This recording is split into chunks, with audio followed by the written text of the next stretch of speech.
And welcome back to Bonding Time. Let me introduce my co-hosts. Start with Greenwich. Greenwich. Patrick. Ramon Patrick. Hutchinson. David Hutchinson. and I'm just John. So tonight's movie is The Spy Who Loved Me, and we're gonna start off with you, David. All right. In terms of general thoughts, just very quickly, I love this movie. Thought it was amazing. I'm really interested to see what you guys think because I think that I'm gonna be. There's definitely this. I don't believe this is gonna be the general consensus in terms of It's not. across the board. In terms of opening scene, though, this is by far, no, objectively speaking, has to be the best opening scene up to this point because it checks all the boxes. One, it is important to the story.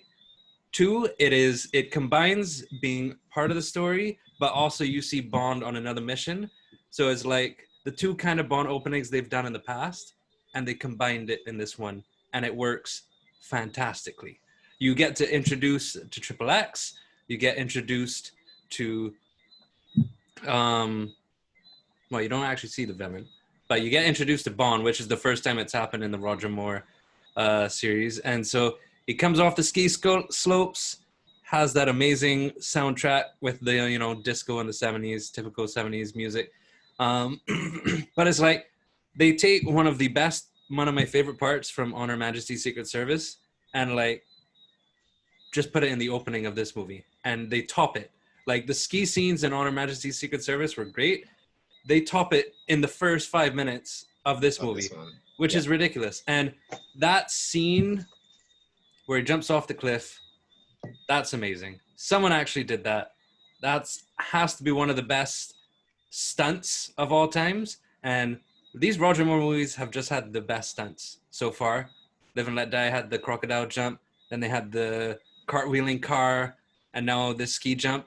I mean, it's just ridiculous. So I was sold from the beginning. Movie started off amazing. Hands down my favorite. And then the song, at first the song didn't really speak to me, but it's grown on me. It's a classic song. Nobody does it better than James Bond. And just for some context, this was another one of those moments where like the James Bond series was in jeopardy. I could see it. Man with the Golden Gun failed both critically and at the box office. No one liked it. And then the partnership, Eon Productions, which was Harry Saltzman and Albert Broccoli, broke up. So no one was sure,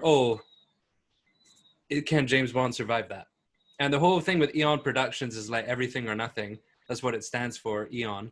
And I just feel like in this movie, they were like, I'm all in. I'm throwing everything into this. We are going all out. And it was the first time they wrote an original script as well. So overall, I think it is a love letter to James Bond. It has so many references to older movies. It is a quintessential James Bond. It is amazing. Loved everything about it. Loved the opening. My favorite opening by far. But what would be the opening? You talked about the song, but the opening titles themselves. The titles themselves were, I think they were good. I mean, it's standard James Bond fare at this point. Naked, fully naked women silhouettes. And I mean, you can tell they're naked. But the one thing that stood out in this one is it's the first opening that you actually see the James Bond character. And that's something that has continued up to now. In the Daniel Craig movies, he's in every single one. That started with this movie. Yeah, I would say this one, that opening title credit, like that reminded me of like Daniel Craig's movies. I was like, ooh, like this is this is a credit sequence I'm familiar with. Shapes of the women, the Bond outline. I didn't realize that was the first time they used it, but the women doing thinking back on it, around the barrel of the gun. That was awesome. Like that was a proper title opening credit sequence. Yeah. classic Bond right there. Very well done. What do you think about the rest of it, Chris? The song, the actual opening scene. I really like the song. I'd have to agree. Like, it wasn't great at first, but it does grow on you. And yeah, I mean, what was it? Carly Simon, I think, singing this. Yeah. And yeah, nailed it. I think this is definitely one of the better, probably maybe the best Bond songs. I think. Real good. You know, all the usual elements are there. You know, nice, sultry. Maybe, you know, you don't have like the strong female opera voice of like a Shirley, or what was her name? Shirley Bassey. Right. But I think I like the softer tone. Yeah. I like the harmony. Opening scene. I agree. It was really good. And they tied it into the rest of the movie really well. So it had a purpose. But I thought it was kind of random where they cut to James Bond and, you know, all of a sudden now he's like in the middle of a mission, which is fine. But all of a sudden he has this big ass like parachute on his back as he's about to leave the cabin. For me, that was a little random. And I was kind of like, wait, did he know he was going to need that parachute? Yeah. Like what? Yeah. I wanted to know what led up to that point. For there, I needed to know what led to that point because that was just a bit too random for me. I think he just realized that he's on a mountaintop. He's going to probably base jump off it. I think he was always planning because he had the parachute from the beginning. Yeah. He was always planning to jump off the cliff. They intercepted him on the way, so he was always planning. I feel like that was just his escape plan. So like he was just following through this plan. Yeah. Okay. All right. I guess I could see that. Overall, all right. So maybe I'll give a few more points to the opening then. But overall, as a movie, it was definitely. I guess I would agree. It's Roger Moore's maybe his strongest so far. Really? I don't know. Maybe I'm torn between this and Live and Let Die. Yeah. Right. Okay. I don't know. Well, I mean, I guess I'm on the fence, but it was one of his strong. I think it's definitely one of his strongest thus far. Out of the three, it's definitely up there with Live and Let Die as one of his strongest. To me, though, it was a little bit silly at times, so that kind of killed the movie for me. So that kind of is going to knock it down a couple notches in my book. But yeah, you still got time to figure it out. I mean, we're going to talk about it, and you can feel how much you like it by the end of it. What do you think, Ramon? And fuck Jaws. That is a character. Get that character out of here, piece of shit. I kind of actually agree with that, sadly, but oh, what? Really? I can't wait to talk about villains. Seriously. So, funny enough, right? Here's how I'm gonna sum this movie up. At the end of this, I was like, this feels like the first James Bond movie we've watched so far. What do you mean? As in, it reminded you of Dr. No? It felt like a reset. It didn't feel like a reset. It feels that the formula has been completely refined. Loved Roger Moore showing in this. He is stealing the show. I don't think that we watched the same movie. So good. He's so good in this movie. So good. He was so smooth. So smooth. Like the same movie, guys. I really the lines, the settings that they put him in, everything was on point. Like I legit feel that okay, this is the first James Bond movie we've watched. The formula is there. You know me, I'm a fan of the witty, and it must be witty, not campy. So I thoroughly enjoyed it. Don't like the campy? I'm confused. I didn't like JW. I'm just saying. Well, he doesn't like Jaws either. I'm surprised you don't like Jaws. I think there's a line between like the campy where it's fun and where it's just like flat out. Exactly, and I find this straddled it quite nicely. It never turned that left turn, just like Man with the Golden Gun did.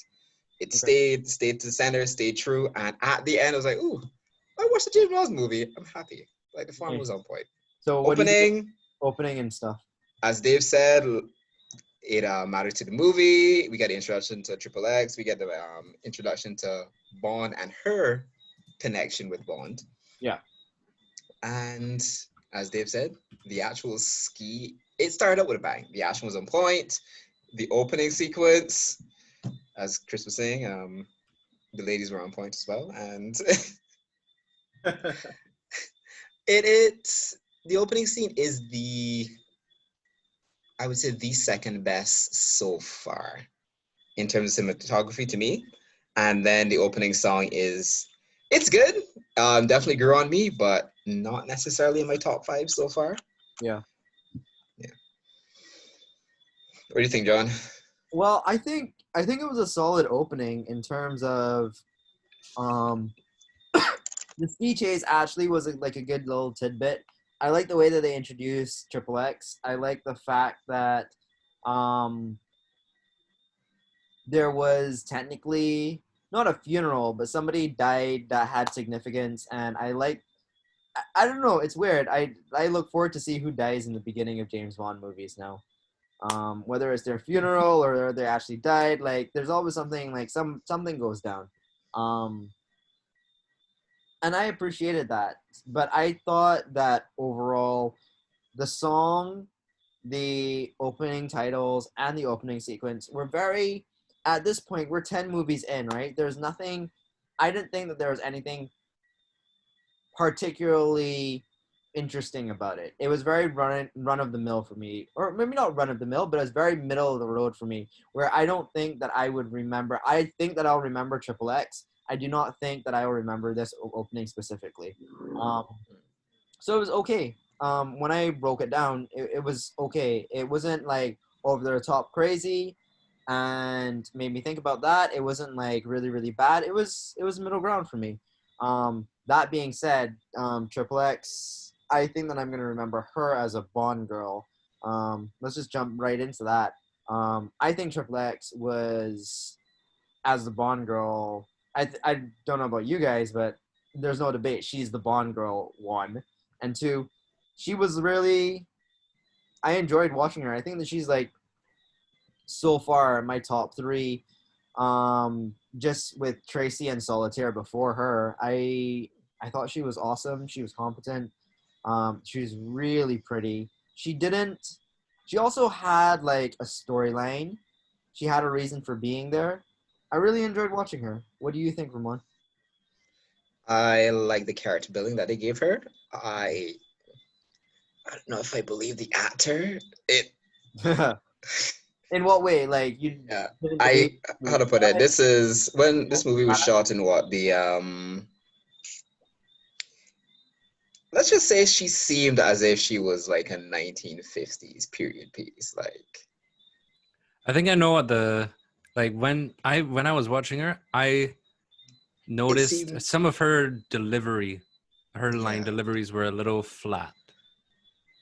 Not a little. It was very flat, and I don't know if it seemed like it didn't seem natural. Her performance didn't seem natural. Roger Moore and everyone around her seemed in the flow of things. Her deliveries, like the way she was speaking, it didn't seem natural or comfortable to me. That being said, I do love her character. So, yeah, she's definitely the Bond girl.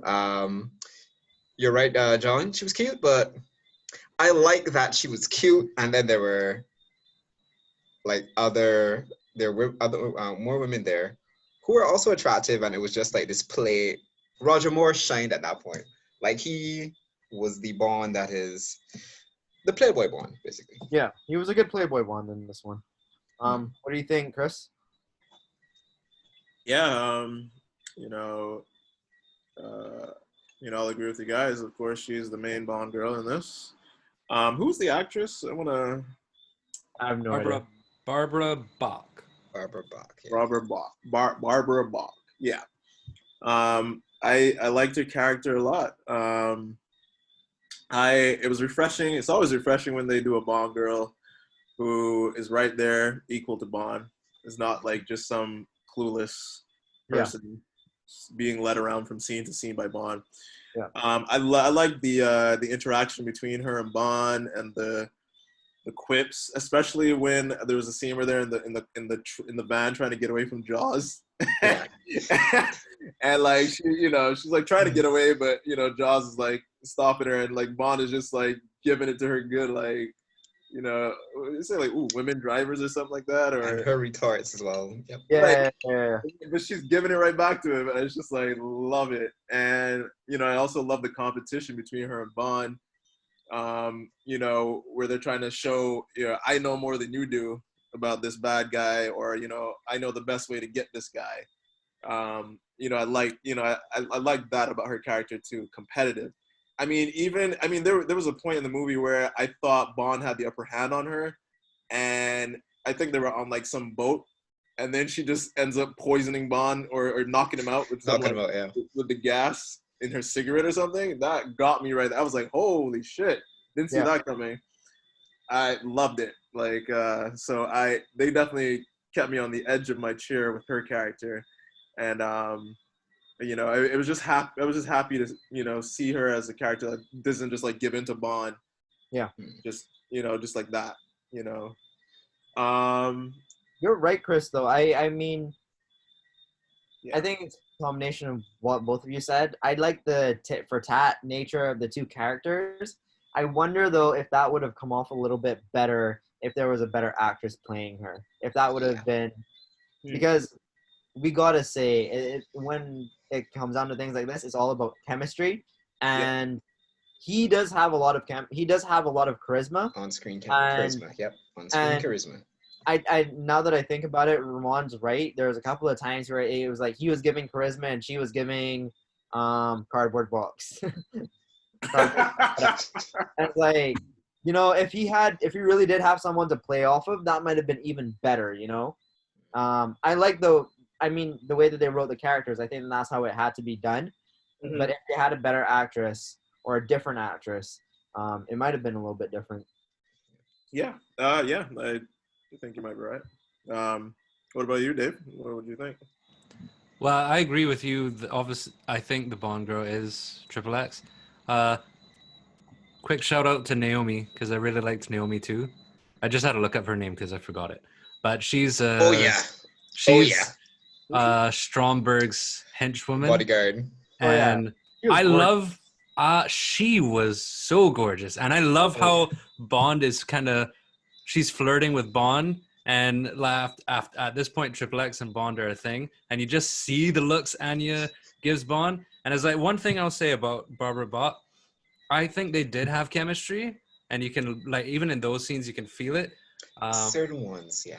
So in and- the car and Yeah, and then the Yeah, scene where she confronts him about killing her boyfriend or whoever he was, that was important to her. The love of her life. And then at the very next scene, they're getting dropped down to the submarine, and just the look that Roger Moore gives her, it's just like you're in the doghouse, but you're still trying to charm her. I love that. Well, so my thing is that I genuinely believe that he was playing it. She hates me. I'm gonna make her at least like me. You know. Yeah. I think He was that like, he was like, I don't, don't kill me at the end. That's my mission. That's my mission. You're not gonna kill me at the end. It was kind of like, I'm a nice guy. You know, Yeah. I did something wrong. I'm sorry, but I'm a nice guy. Don't hate me. And I And- love how, That played off well. yeah, he did really good. And I love how at the end, even though he goes back and saves her, she still pulls the gun on him. And how they like play that off with the humor where the champagne bottle just pops, and like the look on his face and the look on her face, like just the relationship in this movie between Bond and the Bond girl is unique. Is they've never done this take on a Bond girl before, so Yeah. for that reason alone, I love it. It's like up there, like there's the standard Bond girl, there's the femme fatale Bond girl, there's the Bond girl that Bond falls in love with. And now there's like Bond's equal, Bond's opposite, which is what this one. So it was like a new would say take on the opposite, Bond yeah. girl. And so I loved her. And well, I like Naomi just because she was super hot and a really good henchwoman. Like when she was flying that helicopter, I was like, Yeah. even though she's trying to kill Bond, she's still flirting she with was him. in charge. She looked in charge Yeah. at that point in time. And even the on-screen flirting at that too. Like her chemistry with Roger Moore, this one was on point. Yeah, On point. for sure. So if you thought that about the Bond girl, what do you think about the one-liners? What was his best one-liner, Ramon? I'm so happy with this movie because there were so many. But I'm gonna have to go with the final one at the very end, which is at the very end. I was like, I definitely watched the Bond movie. I'm quite satisfied right now. Bond and Triple X, they're caught in the sub, and he's like, just keeping it at the British end, closes the blinds, and that's it. That is it. That is my James Bond. There we go. Wow. What do you think, Dave? For me, I think it would have to be as part of the car chase, and well, I'm going to talk about that car chase later too. But that scene where the motorcycle crashes into the chickens, and I don't know what it is, but that just cracks me up. Before the Bond even speaks, I'm laughing at that. It's just because just the like ragdoll effect of the motorcyclist going off the cliff. I'm already laughing, and then Bond delivers that line. All those wings, all those feathers, but he still can't fly. It's just that is such a believable line to deliver because he's sitting next to Triple X. So like if you and I were driving in the car, that's totally something that we would say. We just call someone to fall off a cliff. We would say shit like that. Like that's funny. I love that. What about you, Chris? Mine, I think this might be the same scene Ramon was talking about, where I can't remember the lead into it, but Bond's making love, I think, to Triple X. Yeah, then the submersible sub they were in just pulls in, and like M is there, the Russian counterpart is there, Q is there. Right, and then Bond ends up saying, is it Bond or is it Q that says he's keeping the British end up? No, it was Bond, because I think, and then they were like, what Bond? Triple X, what are you? And then I said, what are you doing? I'm just keeping up the British end. Closes the blinds. Yeah. Go on, dude. Like that is brilliant finale. Keeping that British end up in every fucking movie since 1962. Okay. What about you, John? Well, my favorite line was when he was interrogating the guy and he was holding on to his tie. He was like leaning off the edge of the building, holding onto his tie, and Bond is like interrogating him, trying to get information. He's slipping off, and then he falls. He tells Bond what he wants to hear. He falls, and then Bond says, "What a helpful chap." Like, I don't know why, but that line was just like, ooh, that was rough though. Blooded. I really enjoyed that line though. That was the funniest one for me in that movie so far. What about the villain, Dave? What do you think about Stromberg? Stromberg for me was he was mid-level. He was like mid-tier Bond villain, kind of forgettable. I feel like he did nothing in this movie but eat. Every single scene he's eating something and sitting down and eating something. And I was like, or feeding something. I mean, his most memorable scene was the first one where he feeds his mistress to the shark, and then blows up the two scientists in the helicopter. Yeah. But other than that, there was really nothing exciting about him. However, my favorite, I know he's technically a henchman, but I loved Jaws. I'm sorry. I loved Jaws because at the beginning, he's like menacing. Y'all are going to think this is crazy, but he kind of reminds me of Jason from Friday the 13th because in the first scenes, like in the pyramids, the way the movie plays him off is very menacing. He's like appears, disappears, and like how he kills those two people in Cairo. Like for me, that is horror movie in the early 70s horror movies kind of thing. Like that's like the Mummy, the Hammer films. Totally, but they were going for Dracula at that point because he was just like Yeah, but I remember in the nightclub, the guy's face, I just love that shit. Like it's so good. But then obviously it then shifts in tone. Like there's that point right after Anya and Bond drive off, and he drops the brick on his foot, and then it just becomes almost a little Looney Toony. But he's like indestructible. That's why I think he's like Jason X. Like throughout the movie, like he'll like crash the car through the building, and you just know Jaws is gonna walk out the door, and then he walks out the door, and I fucking love that. It's like that's great. Just keep him coming. You accept the fact that like they were in the car, and he's literally ripping the car to pieces. Like, oh, dude, just go for the window, or like the door. Yeah, that was all muscle, no brains. I don't know what to tell you. Yeah. What about you, Chris? Fair. Dog. Stromberg was that character is forgettable as hell, man. Sorry guys, but this man I don't even know if this man was mid-tier. He was low level as hell. I mean, okay, maybe it wasn't low level, but I mean, okay. I was talking to David about this, and David said, okay, they give you like the villain who has like this ridiculous ass plan to take over the world or destroy the world or whatever and create a new world or something. So okay, you have that usual Bond trope there. All right, cool. But this guy, I mean, I have to agree. I mean, he didn't really do anything. He just wasn't memorable. I have to even say like the end scene between him and Bond where they show down in his big office room or whatever, like that was anticlimactic as hell. Like he shoots something at Bond underneath the table, Bond dodges it, then has all the time in the world to point his gun through the tube underneath the table, say some line, and then shoot the villain, and the villain doesn't even move, and he just stands there and takes the bullet, and then that's the end of Stromberg. Like, I mean, dog. I mean, to be fair though, all leading up to that, all you did was sit down and eat. So I mean, if that's what he normally does on a good day, and then he gets shot, I'm not expecting him to jump out of his chair. Yeah, that was gonna happen. Okay, he was eating. He was eating. And plus, how Bond fucking executes this man is brutal. It's like first you shoot him in the crotch, then you shoot him like 3 more times. Like holy shit. Yeah, seriously, it was overkill. That was personal. But no, you could tell it was personal at that point in time because he had triple X and.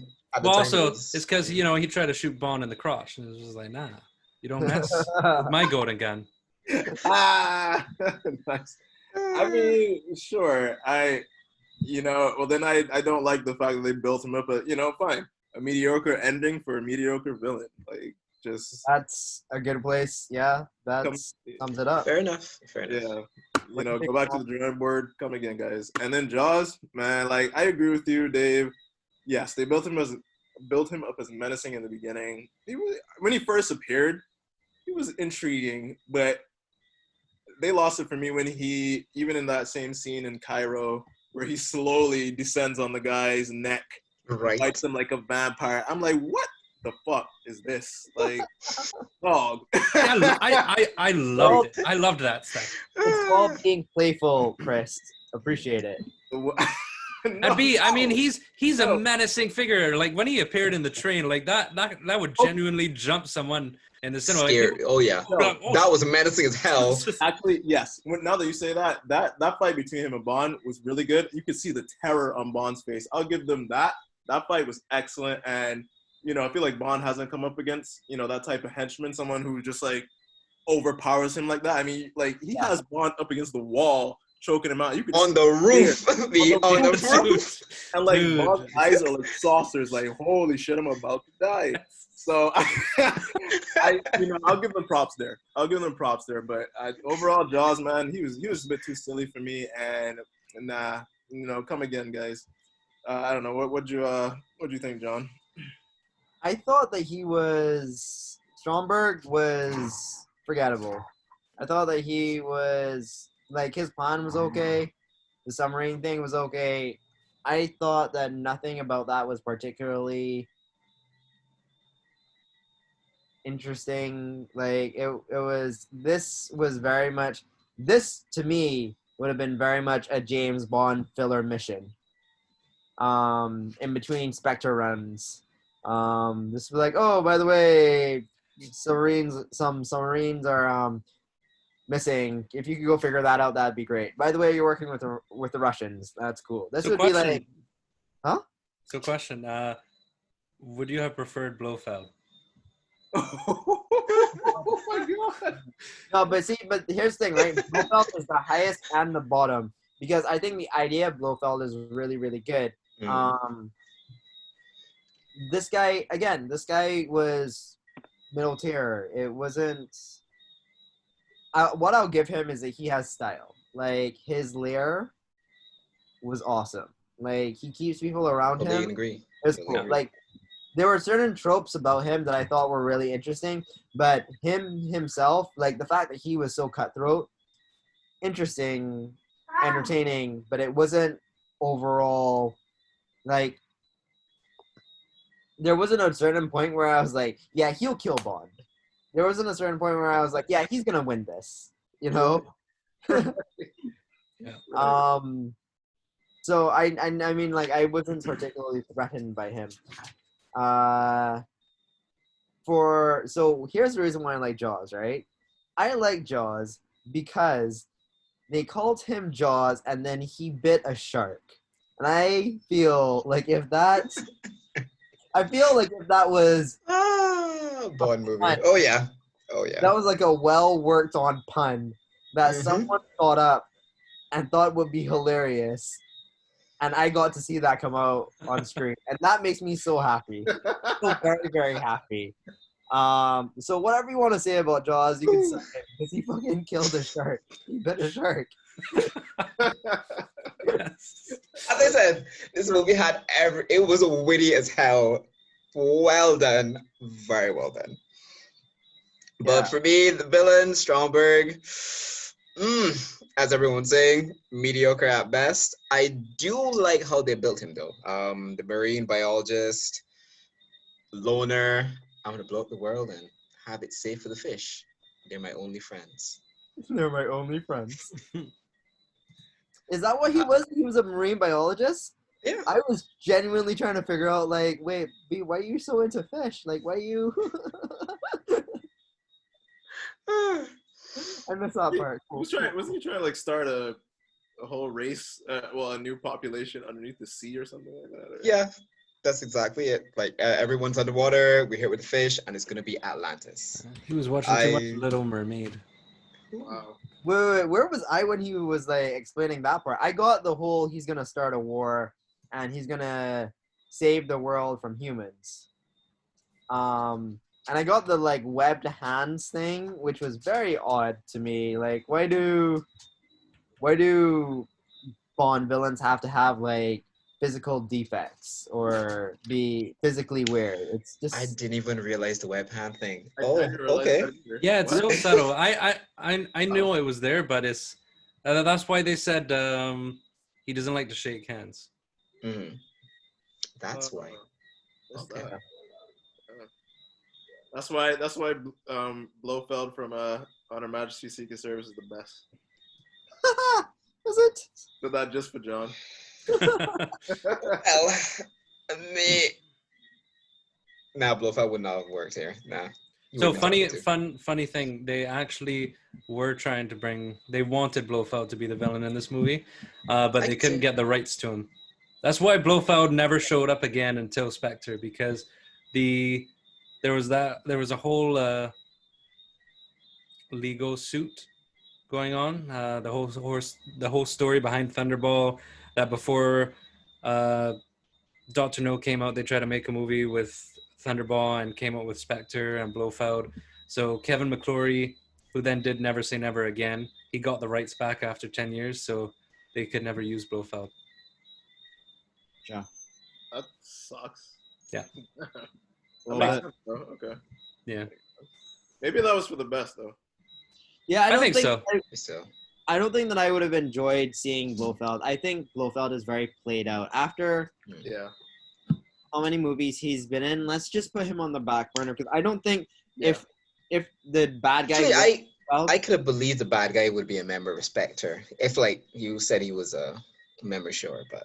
Yeah. Yeah, Aside from that. so I can believe that, right? But not Blofeld. Like he would have added nothing to this. He would have made this more interested in no way whatsoever. Yeah. Fair enough. So I'm glad that they left him out. So Yeah. that's a very good question. So for you, those of you that said that these are Bond filler missions, does that mean that every Bond movie was a filler up until Spectre? Maybe. Think about that. See, I don't think so. I think like almost because the two earlier Roger Moore movies like Live and Let Die and Man with the Golden Gun, it was very low stakes.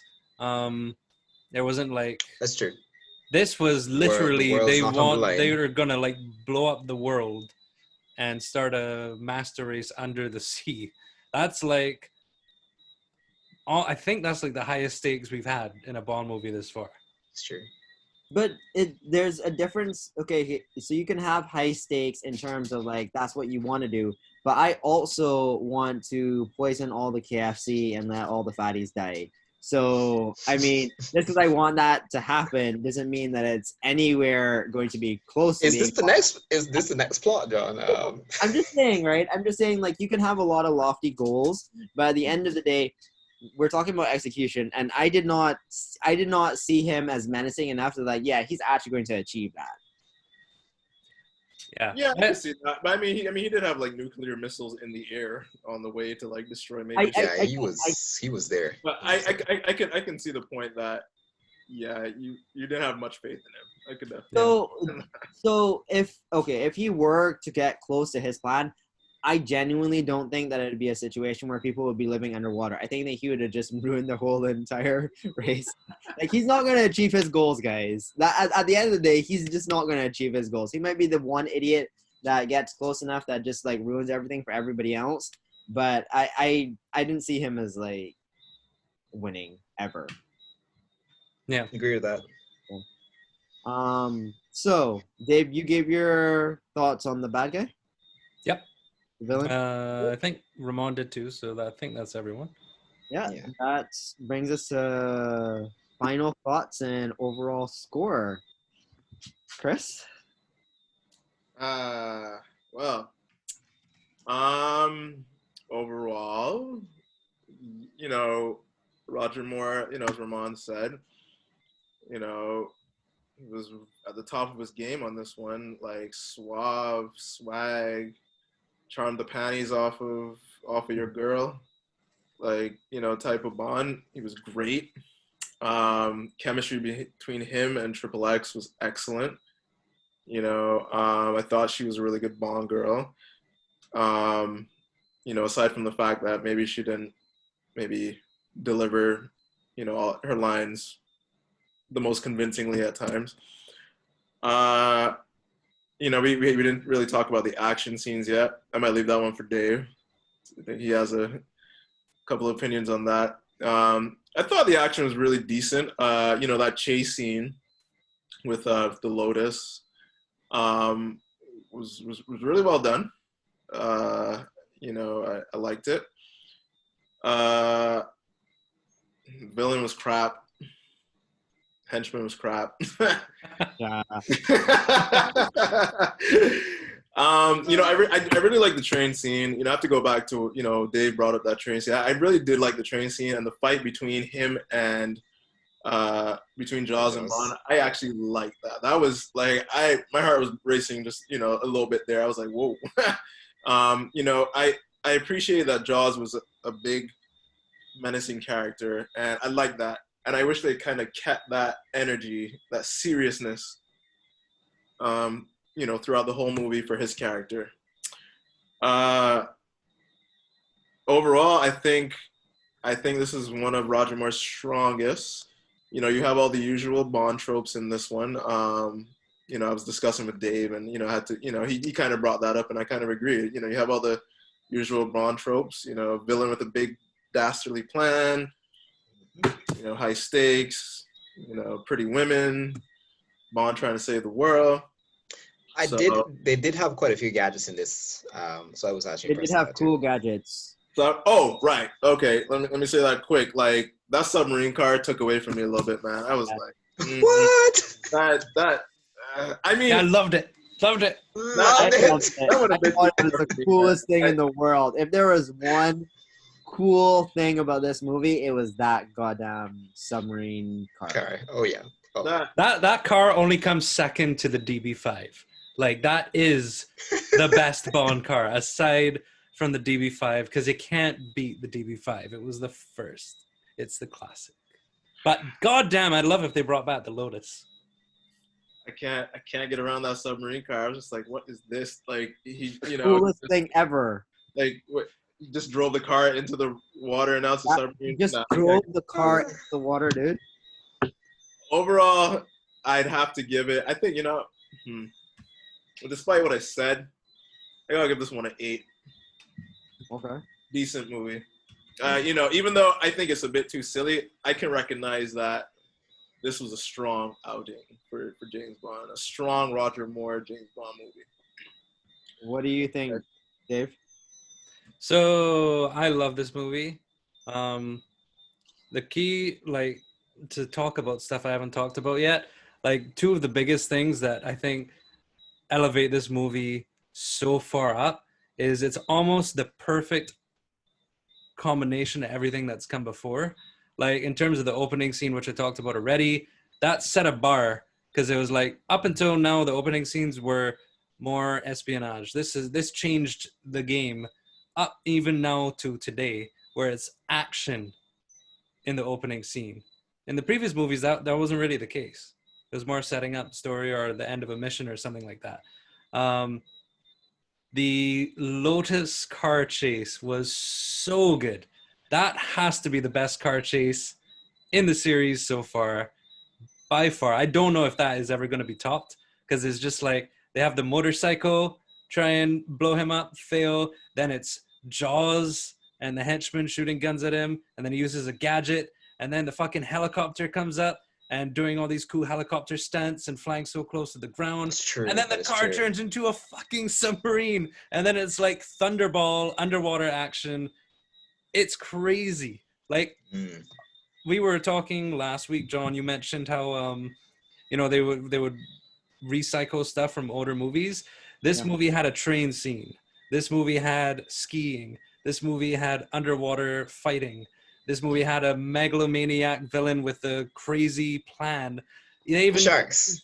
Yeah, they had sharks. They had the submarine being captured by a bigger ship, which is exactly how You Only Live Twice started. So it's like ridiculous how much they fit into a movie and made it work. And even they reference, for the first time since Roger Moore was Bond, they reference like classic stuff about the character, like the vodka martinis. For the first time, they mentioned his wife, and Roger Moore played that part really well, like not for laughs or anything. So it's like, oh yeah, that's still a sensitive topic for him. Like you kind of feel that actually meant something. So I just love what they did. This was like classic Bond. And the other thing, the final action scenes I thought were great. The set where they have the submarine into the ship, and this is why I said at the beginning, it was like they went all in on this movie. They could not do that set. They couldn't build a set that big. So they had to actually create a stage.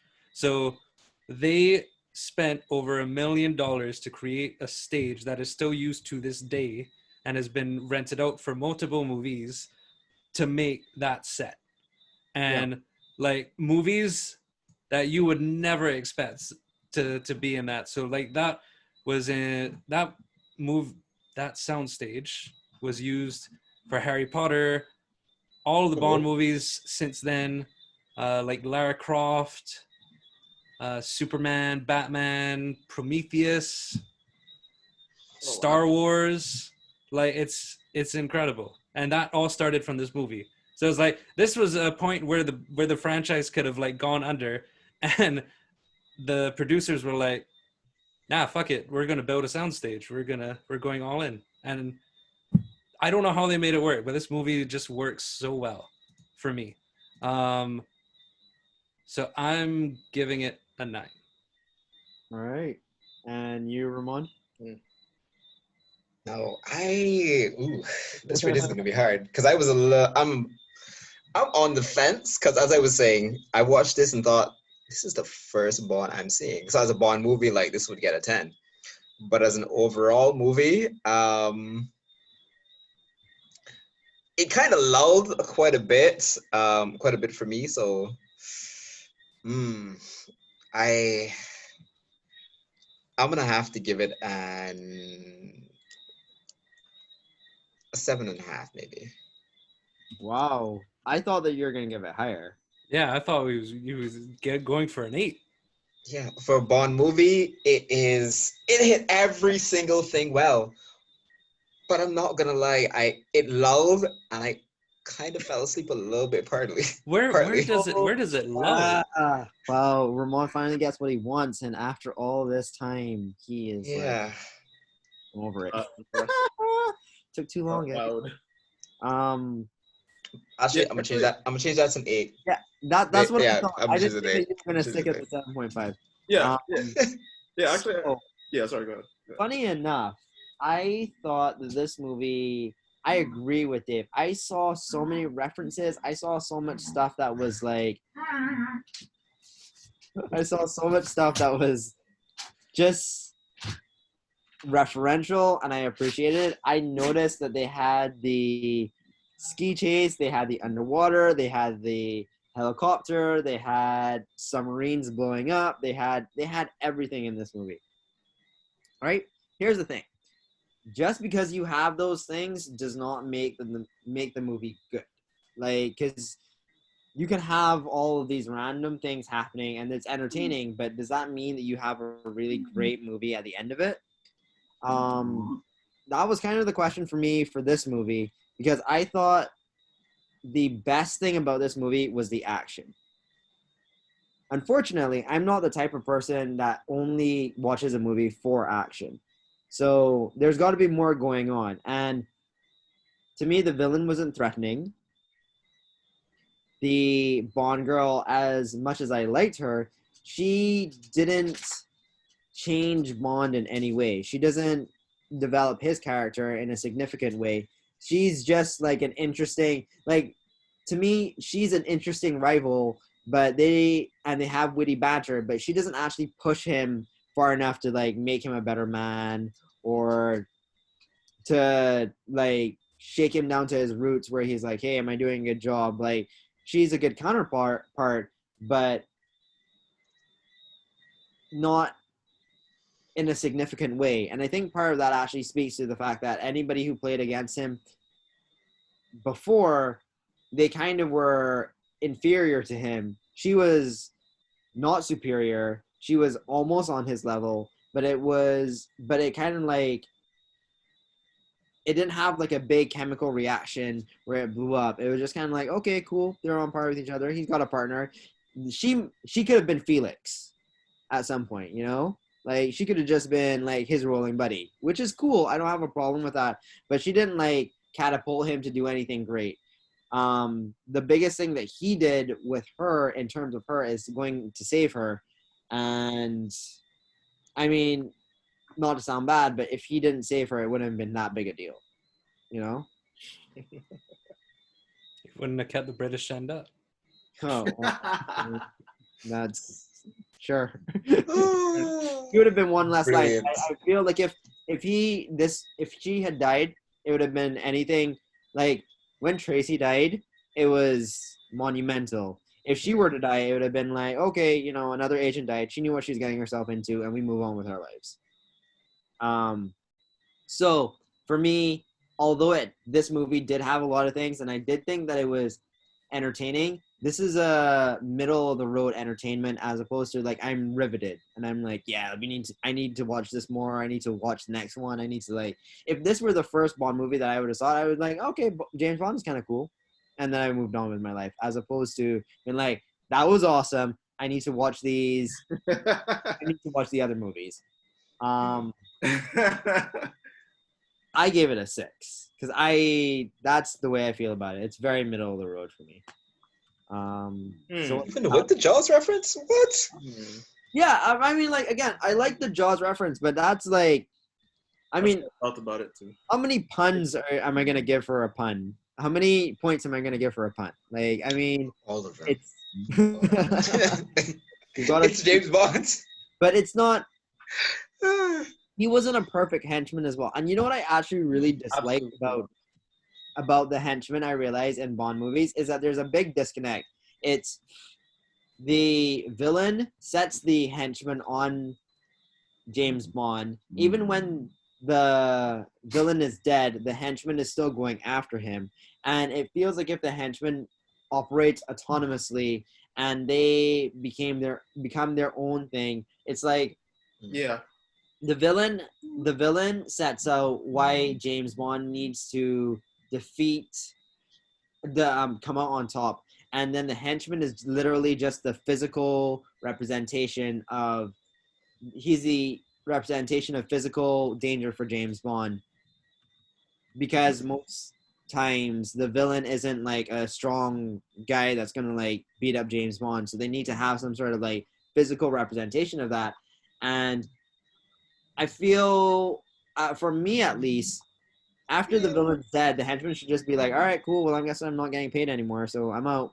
Right. Why is he still going after Bond? Like, Yeah, it just like the persistence that they have and like them going after him, it doesn't make sense for me. I've started to notice that. It's just like, why are you still doing this? Like, your job is done. Why are you still doing this?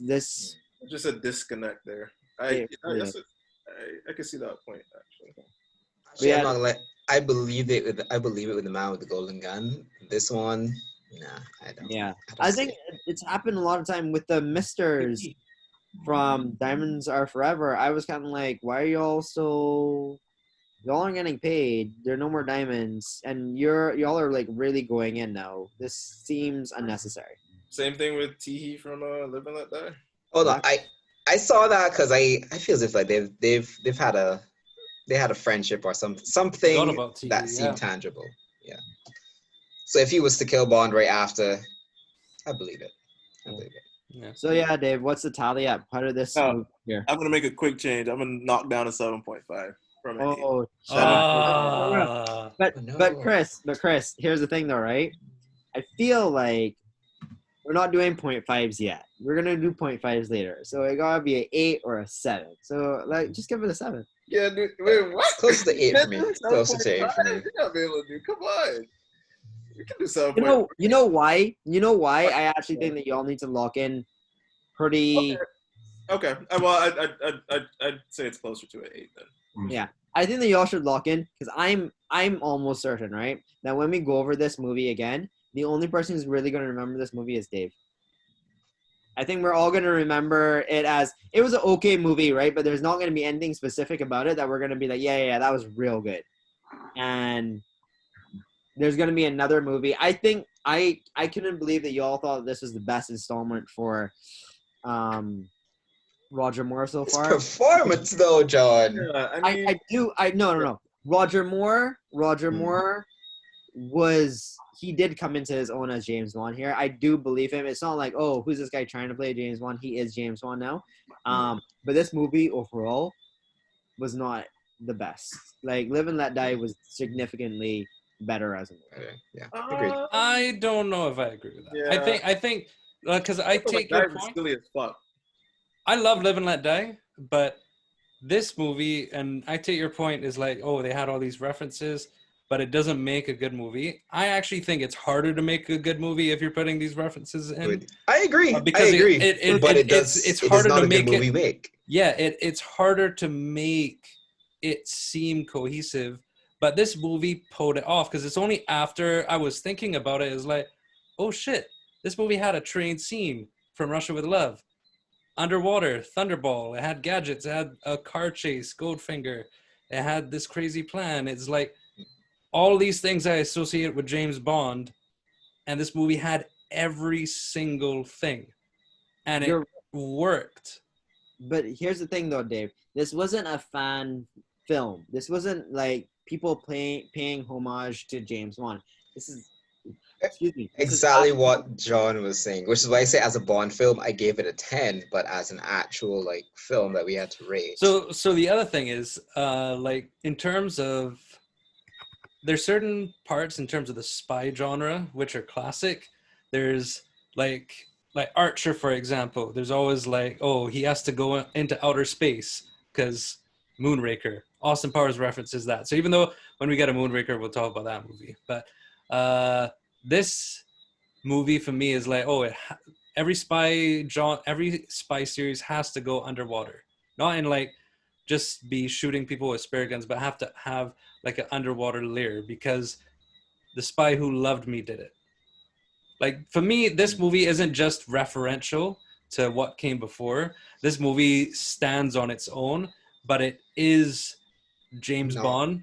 Live and Let Die. And plus the other thing, one of the things that really bugged me with Live and Let Die, this movie knows it's campy.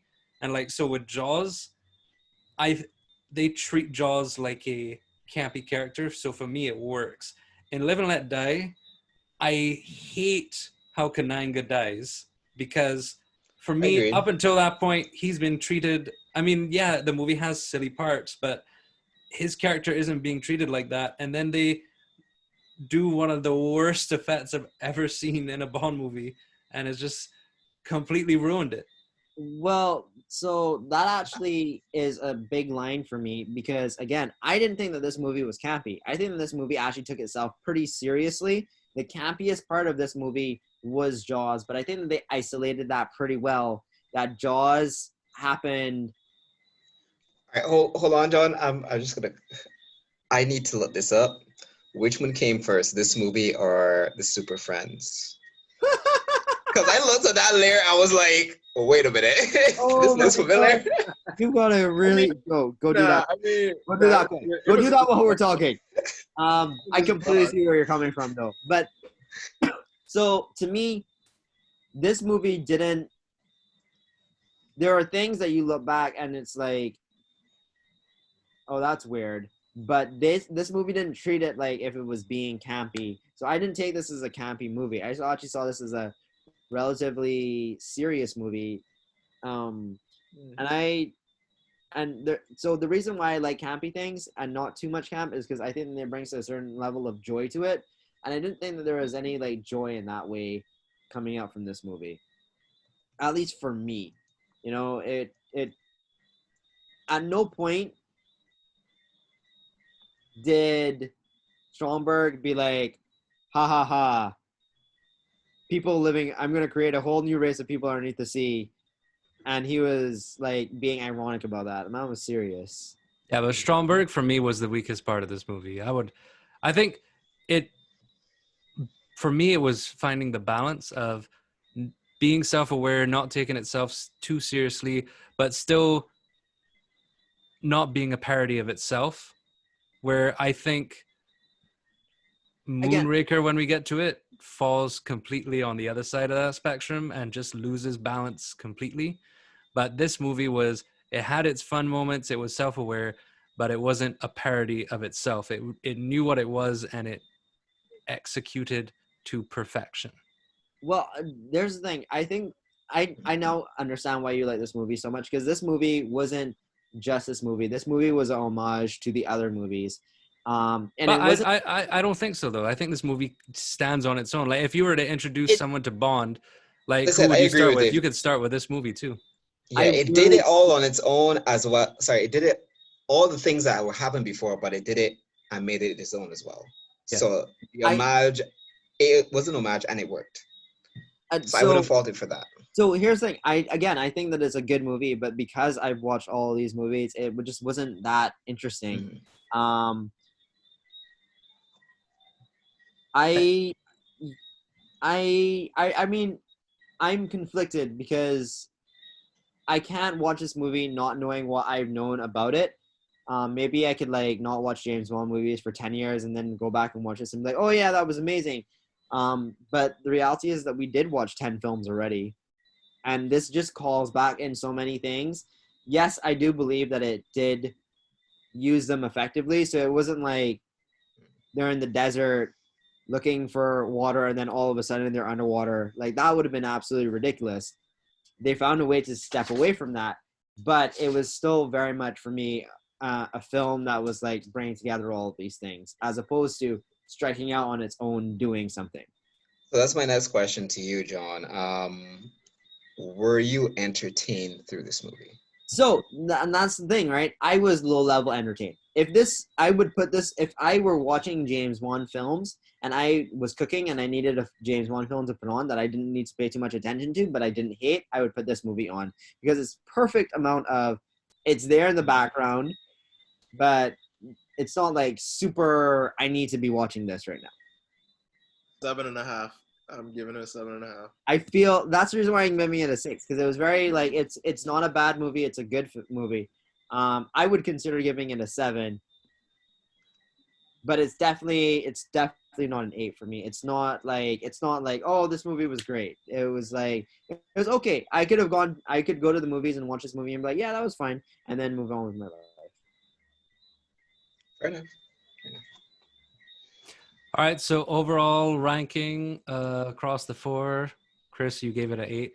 7.5. It's a 7.75 standing as of now, which puts it above Diamonds Are Forever, Well, The Man with the Golden Gun, and Thunderball, and You Only Live Twice. So it's above those movies. So it's in the middle. Well, actually, I have to actually put this so this isn't horizontal. But yeah, it's in the middle. So the rankings are On Her Majesty's Secret Service at the top, Live and Let Die, then Dr. No, then From Russia with Love and Goldfinger, then this movie. That's exactly where I have it. I can have it. I can like see that. It's That's where above. I see it. It's above You Only Live Twice. Then after this movie is You Only Live Twice. No, sorry. After this movie is Thunderball, You Only Live Twice, Man with a Golden Gun, Diamonds Are Forever. So yeah, it's pretty much in the middle.